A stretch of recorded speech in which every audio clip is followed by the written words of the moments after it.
दोस्तों रेसलमेनिया 41 जिसकी हाइप बहुत हाई थी लेकिन अब एक्सपेक्टेशन बड़ी लो है। वहाँ होने वाले हैं बहुत से मैचेस और आज हम उनको ही प्रिडिक्ट करने वाले हैं। आइए एक एक करके प्रिडिक्शन करते हैं, लेकिन पहले मैं आपको टाइम बता देता हूँ कब आने वाली है रेसलमेनिया। तो दोस्तों इस बार की रेसलमेनिया थोड़ी अलग होने वाली है, क्योंकि इस बार की रेसलमेनिया सुबह 4:30 बजे तो आएगी लेकिन टीवी पे नहीं आएगी। सुबह 4:30 बजे लाइव नेटफ्लिक्स पे आने वाली है 20 और 21 अप्रैल को रेसलमेनिया। 20 अप्रैल को आएगी नाइट 1 और 21 अप्रैल को आएगी नाइट 2। अब चलते हैं दोस्तों प्रेडिक्शन की तरफ। नाइट 1 के मैचेस की प्रेडिक्शन मैं पहले करूंगा। Gunther versus J Uso for the WWE world heavyweight championship. Gunther और जे उसो का ये मैच बहुत क्रिटिसिज्म से गुजरा है। कुछ लोगों ने कहा गुंथर सही चैंपियन नहीं है, तो कुछ लोगों ने कहा कि जे उसो विनर ही रॉयल रंबल के सही नहीं है। लेकिन दोस्तों जो है अब यही है। मैं चाहता हूँ कि गुंथर और जे उसो इतना अच्छा परफॉर्म करें इस मैच के अंदर कि लोग कहने लगे कि ये होना चाहिए था मेन इवेंट रेसलमेनिया का, क्योंकि ये डेड एंड है दोस्तों। अब अगर यहाँ पे भी आप परफॉर्मेंस नहीं देते तो कहाँ पे दोगे? अपना 100% जे उसो को देना चाहिए, गुंथर को देना चाहिए और वो करना चाहिए जो पहले कभी नहीं किया। खैर जे उसो की एंट्री पे नाच गाना तो फुल होने वाला है और मैच को जीतने भी मेरे हिसाब से जे उसो ही वाले हैं, क्योंकि जे के जीतने पे ही ये टीट होगी पूरी जगह पे और हाइप बनेगी नाइट 2 के लिए। Jade Cargill versus Naomi singles match. Okay, ये मैच इनकी राइवलरी का फर्स्ट मैच होगा और ये राइवलरी अभी लंबी चलेगी और पर्सनल भी जाएगी। तो मेरे हिसाब से यहाँ पे नेओमी का जीतना बड़ा इंपॉर्टेंट है। तो नेओमी यहाँ पे किसी भी तरीके से जीत तो निकालने वाली है। New Day versus War Raiders world tag team championship match. Okay, so ये बड़ा ही स्पेशल मैच होने वाला है, क्योंकि यहाँ पे new day tag team champions तो बनेंगी लेकिन लोग चीयर अप नहीं करने वाले। वैसे भी वॉर रेडर्स के पास चैंपियनशिप है तो, लेकिन पता ही नहीं चलता कि इस चैंपियनशिप का हो क्या रहा है। एटलीस्ट न्यू डे के पास चैंपियनशिप रहेगी तो चैंपियनशिप की थोड़ी वैल्यू तो बढ़ने वाली है, क्योंकि कोफी किंगस्टन और जेवियर वुड्स का ये हील कैरेक्टर काफी अच्छा इस चैंपियनशिप को कैरी कर सकता है। तो मेरे हिसाब से इस मैच को जीतने वाली है New Day. LA Knight versus Jacob Fatu United States championship match. इस मैच के अंदर ध्यान देने वाली बात ये होगी कि जेकब पार्टू और सोलो सिकोआ का रिलेशन किस तरीके से चेंज होता है। मुझे लगता है एले नाइट इस मैच के अंदर चैंपियनशिप रिटेन कर लेंगे और इतने बड़े स्टेज पे जब जेकब हारेंगे तभी तो वो सोलो के ऊपर टर्न करेंगे, अपने भाई पे टर्न करेंगे और इन दोनों की राइवलरी की वहीं से शुरुआत होगी। हो सकता है सोलो और जेकब के बीच में बसड़ भी बच जाए मैच के बीच में। Rey Mysterio versus L Grande americano singles match. ये तो बस टाइम पास मैच है यार, मजाक है, जिसके बारे में जितना कम बोलो उतना ही सही है। रे मिस्टीरियो को अगर ये मैच नहीं जिताया गया तो लूचा लिब्रा की तो बड़ी बेइज्जती हो जाएगी, इसलिए रे मिस्टीरियो ये मैच तो जीतने वाले ही है। तो मेरे हिसाब से रे मिस्टीरियो ही जीतेंगे। Tiffany Stratton versus Charlotte Flair WWE women's championship match. Charlotte Flair इस मैच के अंदर एज अ हील जा रही है, वही Tiffany Stratton as a baby face. ये दोनों बंदियां काफी अच्छा मैच डिलीवर करेंगी, ये तो श्योर है। मतलब मेन इवेंट को छोड़ के ये बोला जा सकता है कि इस नाइट का ये मैच सबसे एपिक होने वाला है। टिफनी यहाँ मुझे लगता है शार्लेट को हरा के एक बहुत बड़ी स्टेटमेंट देने वाली है कि वो इस चैंपियनशिप को अब लंबे टाइम तक रखने वाली है। Roman Reigns versus CM Punk versus Seth Rollins triple threat match. बात करें नाइट 1 के मेन इवेंट की तो ये फेवर क्या कहलाता है इस पे सब डिपेंड होगा। पॉल हेमन किसकी साइड लेते हैं वही चीज स्टोरी का मेन पार्ट है। कई स्पेकुलेशन ये भी है कि पॉल हेमन के अगेंस्ट इन्फोर्सर ला सकते हैं रोमन रेंज। इकुलियो या लैंस अनोय आ सकते हैं रोमन रेंज की मदद करने के लिए। अब ये आएंगे मैं तो ये चीज नहीं कहूंगा, क्योंकि इस मैच को प्रोबेबली जीतने वाले सीएम पंक हैं। मेन इवेंट कर रहे हैं इतने सालों बाद तो उनका जीतना तो बनता है। या फिर दूसरी साइड रोमन रेंज इस मैच को जीत के जे उसो के अगेंस्ट खड़े हो सकते हैं, क्योंकि बात तो सिंपल है, जो भी इस मैच को जीतेगा वो सीधा वर्ल्ड चैंपियनशिप के मैचेस में चला जाएगा। मैं तो टू बी ऑनेस्ट चाहता हूँ कि सेथ रॉलिंस इस मैच को जीते, पॉल हेमन उनकी साइड चले जाएं, क्योंकि इस चीज से अनएक्सपेक्टेडनेस बहुत ज्यादा बढ़ती है। लेकिन सीएम पंक को यहाँ पे जिताना सबसे सेफ ऑप्शन होगा और सीएम पंक यहाँ से जीत के फिर जॉन सीना को चैलेंज करने भी जा सकते हैं। अब बात करते हैं नाइट 2 के मैचेस की प्रेडिक्शन की। Iyo Sky versus Rhea Ripley versus Bianca Belair women's world championship match. इस मैच में जहाँ तक मुझे लगता है इयो स्काई चैंपियनशिप रिटेन कर सकती है। नहीं उसलिए नहीं, देखो सच बोलूं तो इस मैच के अंदर कोई स्टोरी लाइन अच्छी है नहीं, बस इयो स्काई के मुंह पे धक्का दिया और रिया रिप्ली और बियंका बेलेयर लड़ने लगे, यही हो रहा है। तीनों ही बेबी फेस बंदे हैं, तो इस तरीके से इनका मैच करवाने का कोई लॉजिक भी नहीं था, ना ही किसी टाइप के इंटरफेरेंस की भी एक्सपेक्टेशन है यहाँ। तो जहाँ तक है रिया रिप्ली और बियंका बेलेयर की भसड़ में इयो स्काई मैच निकाल लेंगी। Bron Breakker versus Dominik Mysterio versus Finn Balor versus Penta Intercontinental championship match. देखिए ये मैच काफी स्पेशल है, क्योंकि फिन और डोमिनिक एक साथ है इस मैच में और यही चीज इस चैंपियनशिप की नेक्स्ट स्टोरी लाइन बनने वाली है। मुझे लगता है शॉकिंगली यहाँ पे डोमिनिक मिस्टीरियो तीनों बंदों की भसड़ में से चैंपियनशिप चुराने वाले हैं। हो सकता है वो फिन बैलर को पिन करके ही चैंपियन बने, या फिर फिन बैलर फिनिशर मारे और उसके बाद वो पिन करके चैंपियन बन जाएं। इस चीज से इन दोनों के बीच में टेंशन राइज हो सकती है और फिर इन दोनों के बीच में एक बैटल हमें देखने को मिल सकता है। तो मेरे हिसाब से इस मैच को शॉकिंगली डोमिनिक मिस्टीरियो जीत सकते हैं। Damian Priest versus Drew McIntyre singles match, no logic of the match, filler match. अगर आपको सूसू वूसू का ब्रेक चाहिए तो इस मैच में ले लेना, तब तक डेमियन प्रीस्ट इस मैच को जीत लेंगे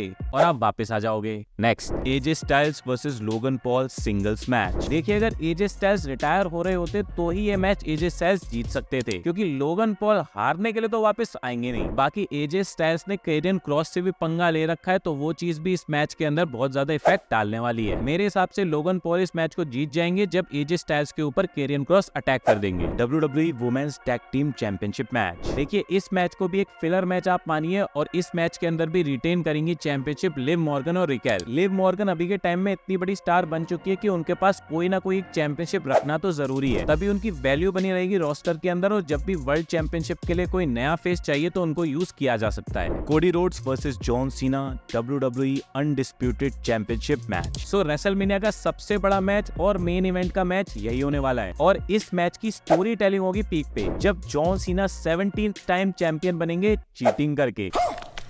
मैच में हमें रॉक का रिटर्न भी देखने को मिल सकता है, और ट्रेविस स्कॉट को भी हमें भूलना नहीं चाहिए। बाकी अगर जॉन सीना इस मैच को नहीं जीतते तो कोडी रोड्स को हो सकता है थोड़े टाइम बाद हेट मिलने लग जाए, क्योंकि अगर WWE ऐसा सोच रही है कि कोडी रोड्स को चैंपियन रख के ही काम चल सकता है तो ये बिल्कुल गलत है। एक तो बार बंदे को चैंपियनशिप हरवाओ तो, ताकि वो वापस जीत तो सके। बाकी मेरे हिसाब से तो जॉन सीना को चैंपियनशिप जीतनी चाहिए, और मैं तो चाहूंगा कि वो ही जीते। सो दोस्तों, ये थी मेरी प्रेडिक्शन। अब आ गया है टाइम आपके प्रेडिक्शन करने का। बहुत टाइम से चैनल पे प्रेडिक्शंस हुई नहीं है, तो अब देखते हैं इस बार कौन विनर बनने वाला है। जो भी बंदा सबसे पहले सारे प्रेडिक्शन सही करने वाला है वो जीतने वाला है WWE की एक टी-शर्ट। बाकी मिलते हैं आपसे नेक्स्ट वीडियो में, तब तक के लिए सायोनारा।